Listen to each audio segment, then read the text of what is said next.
duele mandio Shegande anja be bielo ya tu shia de no gaထိုင်ညအဲ့ဒီလည်းစကားမပြောပါဟုတ်မိန်းကလေးတွေမှာမွေးရပါသူတို့ရည်ချင်းအမှုပညာတွေရှိတယ်ဗျမယုံမရှိအဲ့လောက်ရှက်တတ်တဲ့မိန်းကလေးကသူ့ပစံအိတ်ကလေးတွေကတရားလုံးလေးတစ်လုံးထုတ်ပြီးတော့ကျွန်တော်ဘက်ကပေးတယ်မကြည့်ဘူးလိုလေးပေးကြည့်စရာမလိုဘူးအဲ့တရားလုံးလေးကျွန်တော်ယူတယ်စကလုံးပေါင်းထောင်တောင်းပြောတာတဲ့တန်ဖိုးရှိဒါလေးစက်ကူခဲဘက်ကလေးမဆုပ်အောင်ခွာတယ်ဆုပ်သွားတော့ဘာဖြစ်လဲမဆုပ်เสียဘူးချက်သူပထမဦးဆုံးပေးတဲ့တရားလုံးနှုတ်တယ်ဗျာအဲ့ဒီတရားလုံးကိုပါဇက်တဲ့ကဘာပေါ်မှာအဲ့ဒီချို့တာမရှိတော့ချို့ဆုံးပဲခဲဘက်စက်ကူလေးသူမမြင်အောင်အိတ်ထဲထက်သိရအောင်မယ်တရားရီတွေညက်သိရအောင်ဒါရီဟာအခြေသင်္ကာရညတ်တာဒီပါပဲဆွေကြရောက်တော့ကားပေါ်ကဆင်းတော့ကြတယ်နှုတ်ပေါက်ဆိုတော့လက်ပန်းလေးကပွင့်လိုက်တာတဖြုတ်ဖြုတ်နဲ့ကျွေး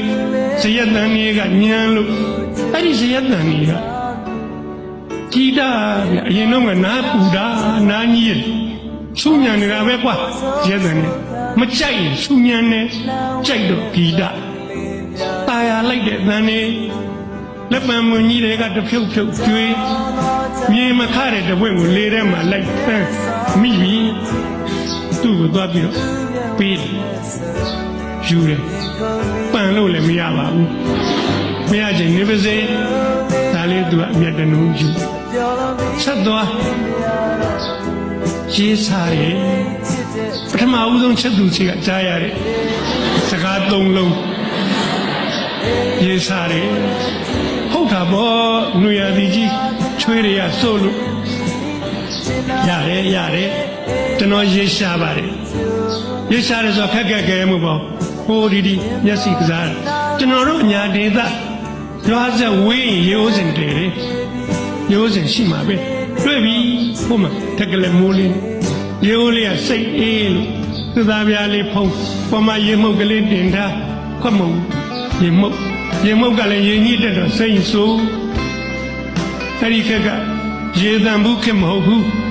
ဘီဘိုးလည်းမသိဘူးစီဘိုးလည်းမသိဘူးဟိုမှာတွေ့ကျွန်တော်ခေါ်သွားရေမှုတ်ကလေးနဲ့ဓမုတ်ရေခတ်သူ့ပေးပါနောက်ထပ်မင်းကလေးများရဲ့မွေးရပါ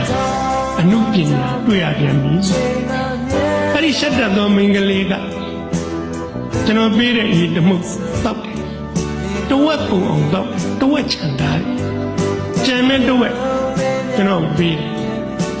ဒီပဲကတော့သူ့ကိုမယုံရင်သူတောက်ပြီးကြံတဲ့တဝက်တောက်ပါဟာပဲယုံလိမ့်အဲ့ဒီရေတဝက်ကိုအောင်တောက်ရင်မကောက်ရေမှုတ်တော့ဝါစားခြင်းသေးတောက်တယ်